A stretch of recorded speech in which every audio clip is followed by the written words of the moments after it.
il aime le code. Il faut que la communication soit codée, mais de façon claire et transparente. La rigidité, c'est pas pour nous. Mon nom est Francis Parent-Valquette et vous écoutez le Sandro Show. Mais le plus important, c'est qu'il est bélier. Quand j'étais étudiant en informatique, et là, ça date du début du siècle, on était dans les 0 plus que dans le 20, il y a eu un expert Linux au Québec dont j'ai oublié le prénom, mais son nom de famille, c'était Gilina. Et pour moi, ce monsieur-là était vraiment une icône parce que, bon, à l'époque, il faut comprendre que l'informatique, ça se développait. C'est sûr qu'il y avait un gros boom, mais on est loin d'où ce qu'on est aujourd'hui. Là, les téléphones intelligents n'existent pas. Il y a comme la technologie est loin d'être où ce qu'on est.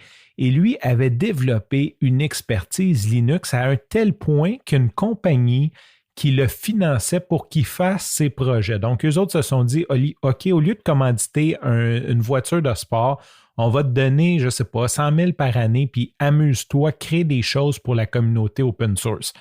Moi qui étais totalement dans l'open source, dans Linux, je trouvais ça tellement hot comme parcours.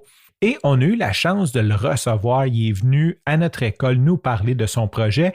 Dans le temps, c'était des terminaux virtuels.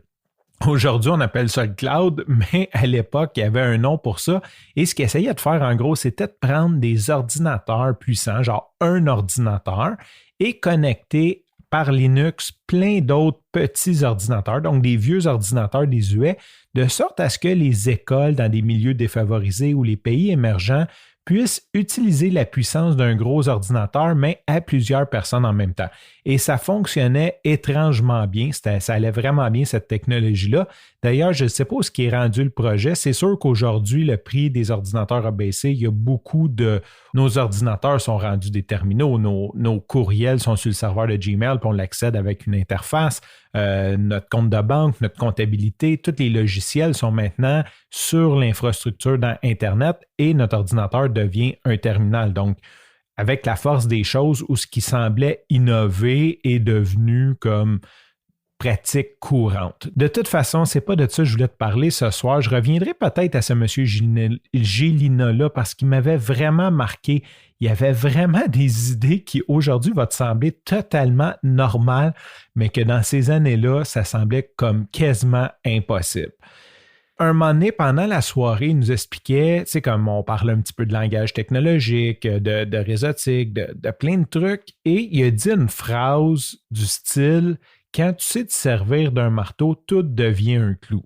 Fait que ce qu'il voulait dire par là, c'est que quand tu connais une technologie ou tu connais un langage de programmation, ben, tu essaies de régler tes problèmes avec ce que tu connais sans nécessairement aller voir s'il y a d'autres solutions alentour qui pourraient être plus faciles pour toi.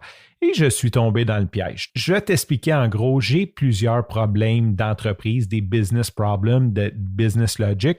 Et à chaque fois, comment tu penses que je veux régler ça? C'est en faisant une application, un programme pour régler ce problème-là.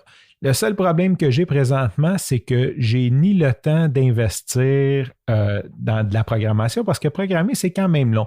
Juste se mettre un setup de base, entre guillemets, tu peux tout de suite passer un 15-20 heures pour lancer un nouveau projet et là, tu n'as pas encore vraiment codé rien qui est spécifique à toi.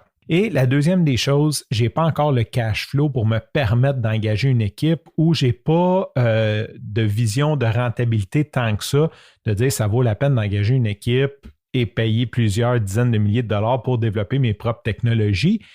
Je suis comme entre deux. Je n'ai pas assez de volume, mettons. Fait que qu'est-ce qui arrive? Bien, il n'y a rien de ça qui se passe. Donc, je cherche des solutions alternatives, plus ou moins. Je travaille à mi-temps, je n'optimise pas mes workflows. Et aujourd'hui, j'ai eu une rencontre avec une de mes amies, une ancienne cliente, Rachel, et on parlait un petit peu d'entrepreneuriat, comment que ça va sa business, comment ça va. Et elle m'a parlé d'une technologie que j'ai entendu parler sincèrement au moins 100 fois, où je l'ai lu, je l'ai vu, qui est le no-code. Mais je ne me suis jamais intéressé à ça. Tu sais, je voyais no-code. OK, ouais, no-code. Elle m'a dit qu'elle a engagé quelqu'un qui utilise ça dans ses systèmes. Puis elle m'a dit ça va vraiment bien. Puis là, elle m'a montré qu'elle était d'une conférence virtuelle, bien sûr. Il y avait un projet, un gros site, ecollective.ca, qui, eux, ont bâti leur plateforme au complet avec du no-code. Fait que c'est quand même puissant. Et je suis conscient que ça, c'est surtout bon quand tu veux faire des prototypes pour prouver ton idée puis peut-être le faire bâtir par la suite. Mais j'ai comme allumé. J'ai dit, OK, mais moi, là, je gosse avec mon PHP, je veux comme programmer dans ce que je sais, mais je le sais que c'est totalement pas efficace. Et ça fait comme 2-3 semaines que j'essaie de me dire quel outil je pourrais prendre qui serait assez flexible pour que je puisse que je puisse faire des tests, peut-être faire des bases de données rapidement, sans nécessairement avoir à passer des heures à faire une structure de données, tu sais, comme tout ce qui est alentour. Et là, je regardais des outils comme Google Form, mais tu sais, c'est pas tout à fait au point. Je ne peux pas intégrer ma logique. J'ai un CRM que je peux intégrer un peu de logique, mais là, ça devient compliqué parce qu'un CRM n'est pas une base de données nécessairement quand tu veux faire d'autres projets.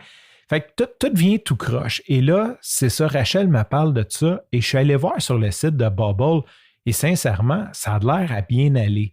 Fait que c'est ce que je voulais te partager aujourd'hui. Je vais définitivement sûrement te reparler de NoCode de Bubble, mais en gros, NoCode, c'est comme un rassembli d'objets de programmation déjà faits et tu peux vraiment faire des choses pétées avec ça que tu drag and drop et que tu configures. Tu ne programmes pas vraiment, mais tu configures. Bien sûr, je pense que ça te prend une certaine logique ou au moins de comprendre les étapes que tu as à faire pour te rendre d'une étape A à une étape C, mettons.